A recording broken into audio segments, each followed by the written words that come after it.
Okay, so on the side of my mom's house, there's this lock, right? Now this lock is on a side door, as you can probably guess. But the thing is, when we took ownership of the house, it didn't come with a key for this lock, and we can't open it from the inside of this door because the owner put the key side on the inside of the door for that lock, and then put the key side on the outside for this lock. It sounds really complicated, but I'm gonna throw up a quick little picture of it so it'll make more sense. And so I'm going to be drilling these two locks out and replacing them with a Amazon Basics lock, which is something I'm kind of curious about. They were about 40 bucks, which I'm still not too convinced on the value of the lock, considering I can probably get a Brinks lock from Walmart for about the same price, maybe cheaper. But there's a worldwide pandemic going on, I didn't want to go outside, and I felt lazy. So I've had the locks for about 2-3 days now, and it's time to drill this puppy out. So I'm just going to start out with the little drill bit we have here, and try to just cut it right out right from here. Now one thing for sure is I am not a professional at this. I've done it a few times, but that's about it. And my drill bit just broke.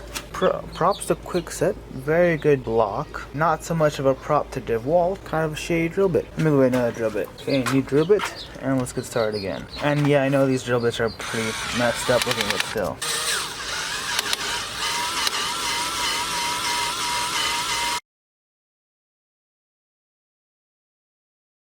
And the goal here is to drill out all the little key tumblers, so I can just pull them all out and pull the actual key lock mechanism, and hopefully I can just turn the lock once it's done.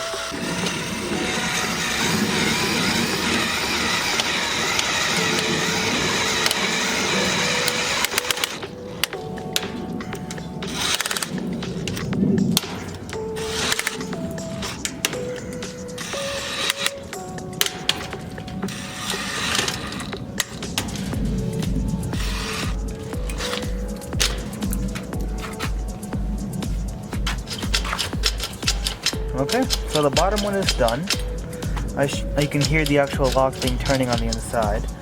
Now for the top one, I gotta pull this drill bit out and get onto that one.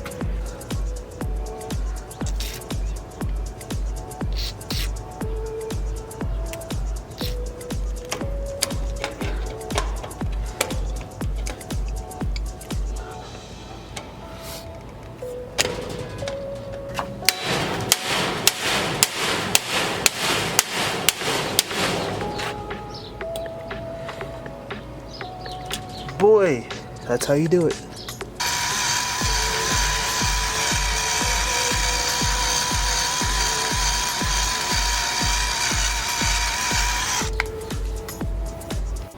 Okay, so I've installed the other set right here, or the first set. And overall, I mean, it's a lock, it does its job, but I'm not exactly impressed with it compared to a Brinks lock. Now this did run about $40 for both of them. And it does its job, it opens and closes, and the top lock especially has a more of a quality feel to it, but overall this bottom lock feels really quite cheap, and like comparing it with a Walmart Brinks lock for about 36 bucks, this thing at 40 bucks does not feel as quality, I'm gonna be completely honest. And one thing that really bugs me, I know it's a tiny little thing, but it's the key itself. I'm gonna get the key and I'll show you in a second. Now these are the keys right here. You can see that they honestly, the keys, they feel solid. I mean, they're keys, they kind of have to feel solid, but like, I don't know, the fact that they look so blank and plain just really makes them feel really cheap.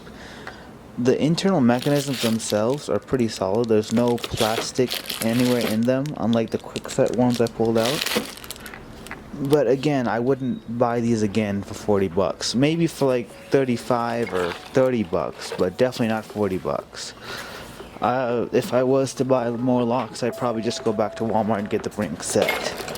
So I'm going to drill out the second set of locks and I'll show you how to install them. Okay, so installing the lock is actually a very simple process. The first part of replacing anything is to remove the old thing. So to take it off, I had a rather strange slage lock where it had a key barrel on both ends. Most of you guys won't have this, but to remove this, I had to take off these two caps that were covering the screws. I then pulled the two screws out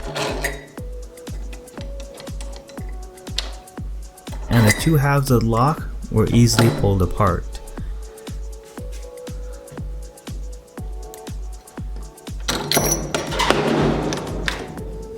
To open the door with the lock still in it, all you need to do is pull this little slider to the opposite side of the door and it should open just like that.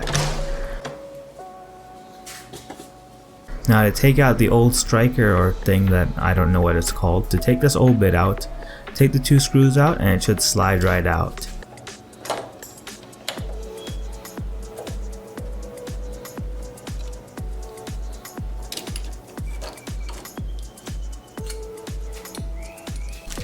Now when putting the new one in, make sure you look at it because it'll say up on it.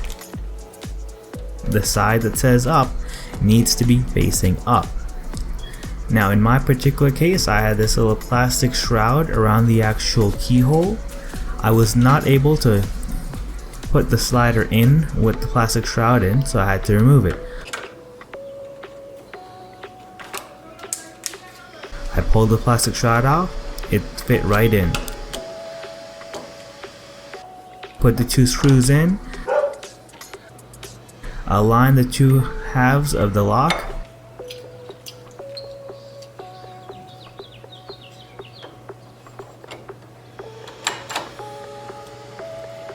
And put the two screws in. It's very simple. The only thing you need to watch out for is to make sure that the actual little pieces in the lock line up when you're closing it out. So make sure the screws line up and make sure the two metal barbs that go through the lock line up as well. Now to install the knob itself, it's very similar. Take the two screws out to get the old one out. The two halves will come apart. You take the two screws out to take out the little striker.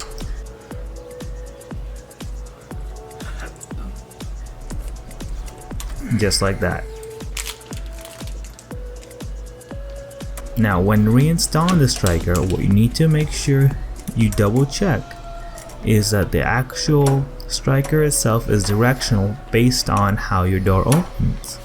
So if your door is closing towards the striker, make sure that the end it closes toward is the tapered one, because that's going to hit the striker, push it in when your door closes. So make sure the taper is facing towards the way that your door closes. Other than that, it's really simple. Slide it back in, put the two screws in, align the doorknobs using the screws, make sure all the little metal barbs go in the little metal receptacles. Close it back up.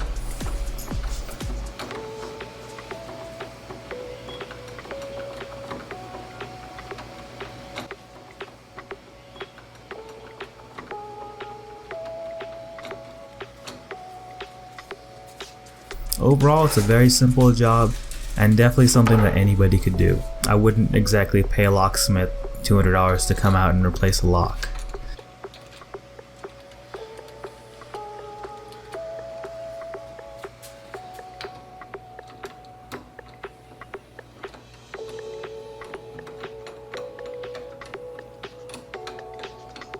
Again, overall, I wouldn't exactly buy this lock over a Walmart lock. I still do feel that the quality of the lock is not as good.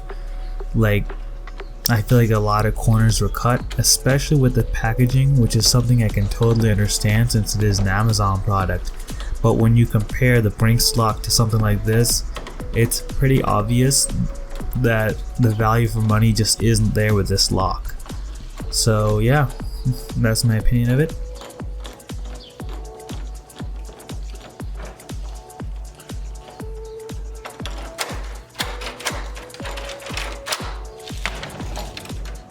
So if you found this video helpful and you liked it, hit like. If you want to see more videos like this, like I'm going to be building a wall to demarcate this room. I'm also doing a lot of car stuff, building a drift Mustang and all that other stuff. Hit subscribe because I am going to get a lot of stuff done during this quarantine.